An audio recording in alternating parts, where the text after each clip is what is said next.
Okay, students, we're going to do half of our work in the lab book and half of our work in the digital media, and it will be uploaded to Canvas. The analog work is all going to be in here, and you'll need this lab book to complete it. As you go through it, just as an overview, you'll see some information about our normal classes that we would have with it when it's not COVID. Not all of this information is appropriate.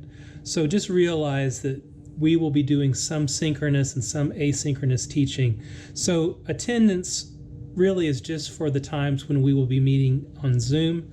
There will be times when you can work on your own, and there'll be videos and ways to know how to proceed. We've got a table of contents here. We've got a supply list. You'll want to get all of these supplies. There's a lot of things that we can do with really cheap material. So some of these really simple watercolor kits, they don't cost very much, but they can do an awful lot, for what we're doing. And also these markers are nice because what you can do is you can use water off of the tip itself and be able to do very light bits of value and color, and you have a little bit more control this way than with the full marker. So here's the full marker, and then here's working with the paintbrush. So between the two of these, the watercolor and the marker set, we will want to have all of this. We have an analog calendar if this helps you. If you want to be planning and work this way, I understand if you're doing all of your calendar work on your phone or on your computer, that's fine too. And the way the grading works is that there will be a certain number of criterion that will need to be met for the assessment of an A, to get an A. So for example, without having to read all of this, let's say that the assignment is supposed to be 9 by 7.5 inches. The design is supposed to use a variety of found collage materials. The craftsmanship is important. Clean cut edges, no glue showing, no tears, no wrinkles. And there's adequate research so that you'll use, in Canvas, you will, and I'll show you how to do this, do announcements with your name on it that has your research in there. And I can explain that. So, for example, when I go to grade it, I'm going to say, does it measure correctly? So is it, 9 by 7.5 inches? If it's yes, you get a point, and if no, you have a 0. So to not do that takes you down to a B. If I count the collage materials, there's supposed to be no fewer than 10. And if I count them, if they're 10 or more, that's a point. If no, it's a 0. So if it's the wrong size and you use 9 collage materials, that takes you down to a C. And then in the finished problem, if it's wrinkled or if there are tears in it, that also doesn't get you the point. That gets you a 0. So that takes you down to a D.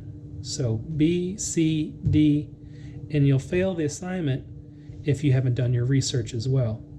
But it's not hard to do all this, so just do it the right size, follow the assignment, do good craftsmanship, do your research, and you'll end up with an A for every assignment.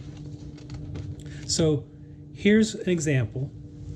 The design must be 800 by 600 pixels.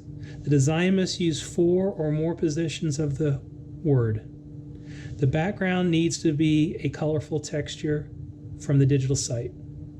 The word or image needs to activate most of the composition. So, what is the grade on this? Right here, I can measure and see it's 800 by 600. 4 or more positions, 1, 2, 3, 4, it solves that. The background needs to use a colorful texture. That is not done. We have just a plain white background. So that takes it down to a B. And the word image needs to activate most of the composition. I think it does that. There's a few spots in here that are slower, but for the most part, we're moving all the way around. So this would be an assignment graded at B. Okay? So we have some information about the elements and the principles of design, and we'll be doing this here in this first week, this first assignment. And so what I'd like for you to do is I would like for you to go along with me, and I am going to give you some lab problems, and in each one of these, some of them are more complicated than others. We have grids, we have other ways of working. So on this first lab problem, what I want you to do is I want you to know what the elements of design are.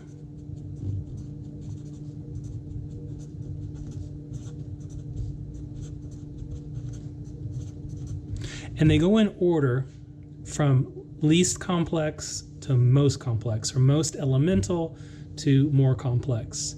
And so the first things I want you to write down here are line, shape, value, color, and texture. Now, there are other design courses that have other elements of design, but these 5 are pretty much the basic.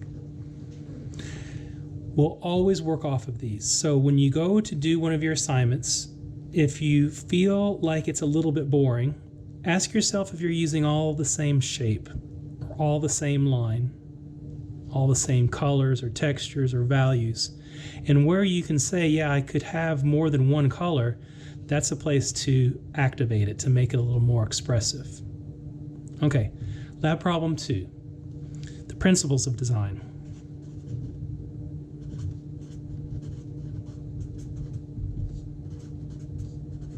The principles of design are how the elements are used. So we generally have 2 directions to go on a spectrum. We have unity,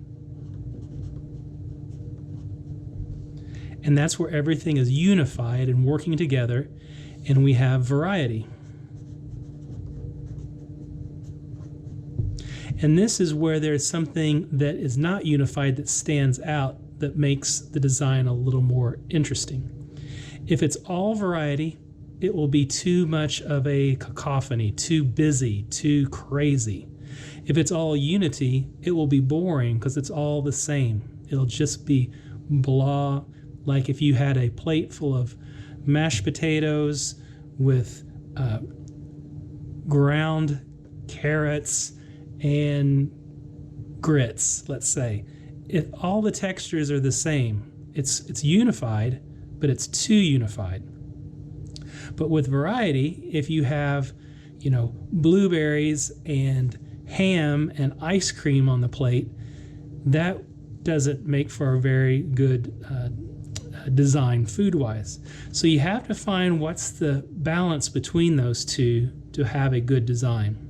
Okay, so I used a food analogy, but with design, the visual elements, what you might do is, for value, a really dark area in a light design creates a focal point.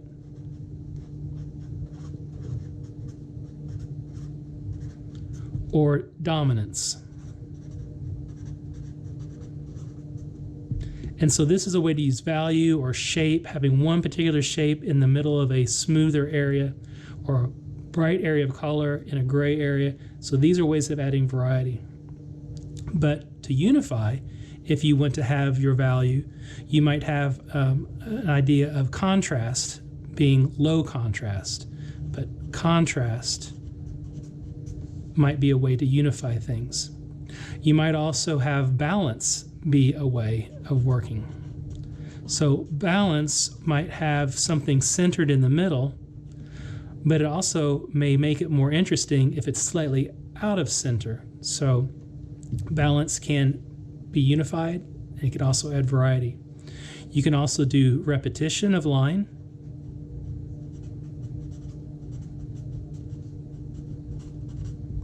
Sometimes that repetition creates rhythm. It creates pattern, and it creates movement. So these are just some of the principles of design. Your two key elements are unity and variety. Your idea of unity can be too harmonious and boring. Your area of variety can be too varied and too kind of crazy looking. So finding that balance in between those.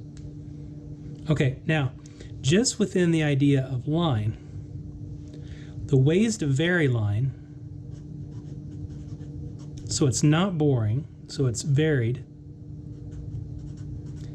is you need to remember the phrase, make that darn line creative. And it's just like when you're learning music and the scales and what are the notes on the treble clef.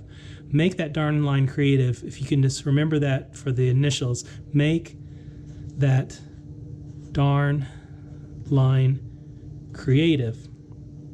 That is measure, type, direction,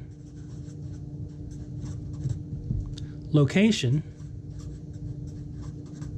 and character. So measure is short, medium, long. It's also thin, thick, thicker.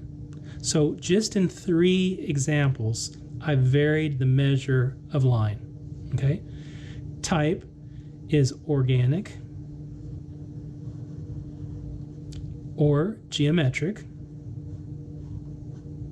Geometric meaning sort of fixed angles, straight lines, vertical, horizontal. Organic meaning more like, of the body. So if you think of the way, a real heart is shaped, or a stomach, or, And direction would be vertical, horizontal, diagonal, and all the other, directions that are in there. Location, if you can imagine that you've got a design, if you are going to have the line of text on it that says, only you can protect forest fires, and say you have Smokey the Bear on there, the location can be important. You could have the line of the text be up high, only you can protect forest fires.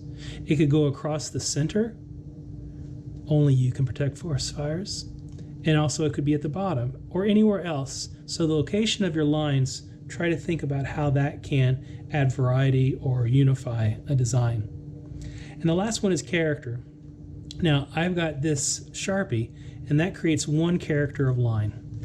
But I can also use this graphite stick, and that creates another character of line. And I could use a pencil, and that's a different character of line. And on from there. I can even use the X-Acto knife, and that cut line is another character of line.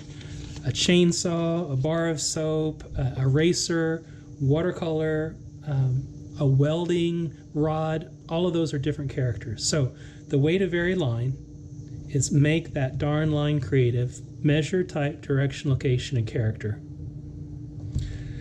So our assignment, that's what I want you to write down for problem 4.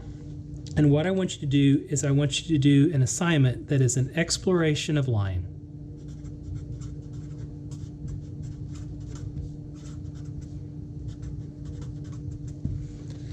Now, the size of it should be 7 by 9.5 inches.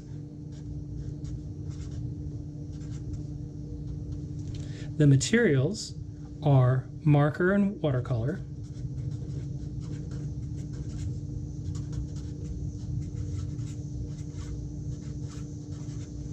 The method is to create a variation of line where there is a variance of measure, type, direction, location, and character. So I need you to do a full variation of line. And there needs to be a clear focal point. the thing your eye goes to first. So these would be the 4 things I would grade. So if you didn't have it 7 by 9.5, that would take you down to a B. If you didn't use marker and watercolor, that would take you down to a C. If you didn't do different measures of line or different directions of line, that would take you down to a D. And if it were all even with no focal point, that would be a failure. But all you need to do is these 4 things. Now, your page should look just like this, or pretty close to like this. Now, you could just copy what I have written here, but I really want you to try to learn what these elements are. So when you go to work on it, this is sort of my example for my first one. And I don't know if you think this is a good design or not. I have organic lines, I have geometric lines, I have lines at an angle, I have lines that are horizontal, I have lines that are vertical, I have character of lines. As far as working with a watercolor, I've been able to add water to it, and so I've got these blended and blurry lines. But this is a B, and the reason why this is a B is because it is the wrong size. This is 9 by 7.5. It's supposed to be 7 by 9.5. So just to give you an example of how I will want you to work, I redid the assignment so it solved the problem. Okay? It even gave me a chance to do maybe a better version of it. I think my focal point here in the middle is better than this one. So I've got all the things I needed, and when I go to measure it, it's 7 by 9.5, and then this will go right here, and it will be glued down right there. Now, what will happen at the midterm is I'll come through here and I will grade it, okay? And then at the end of the semester, I will grade it again. So if for some reason you had the wrong size, like I did originally, then what will happen is you will have a B. But if you were to redo it, because you wanted the A, you would put this here, and I would mark it again with an A. So at midterm, what I would do is I would grade it with an orange pen, and then at the final, I would grade it with the red. And so if it were still in the same position, I'd give it a B, but if you've improved it, I would give it an A. And what you can see is in another lab book, this was from many years ago, but you can see that, you know, I was able to go through here, and so at this point, this was the midterm, and this person only had a C. But they went back and reworked enough of them that this was their final grade, a B. Okay, so I hope that explains a little bit about what we're doing with the lab book, and I will tell you more about what we're doing with the digital studies on our Zoom call. All right, so welcome to the class. Good luck. Get your lab book, get your supplies, and we will meet again next Tuesday.